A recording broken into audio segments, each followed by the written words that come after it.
સુરતમાં નજર ચૂકવીને ચોરી કરવાના કેસમાં વધારો થઈ રહ્યો છે। ઉધના ચીકુવાડી પાસે આવેલા શુભલક્ષ્મી જ્વેલર્સમાં દંપતીએ સોનાની ચેન સરકાવી લીધી હતી। દુકાનદારની નજર ચૂકવીને સોનાની ચેન ચોરી કરી લીધી હતી। સોનું ખરીદવાના બહાને જ્વેલર્સ શોપમાં આવ્યા હતા, ત્યારબાદ નજર ચૂકવીને ચેન ગાયબ કરી લીધી હતી।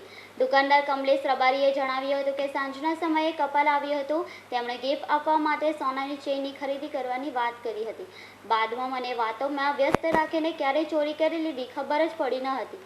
આખરે સ્ટોક ચેક કરતા ચોરી થયાની જાણ થતાં સીસીટીવી ચેક કરતા ચોરીની ઘટના સામે આવી હતી। આ મામલે દુકાનદાર દ્વારા પોલીસમાં ફરિયાદ પણ આપી છે।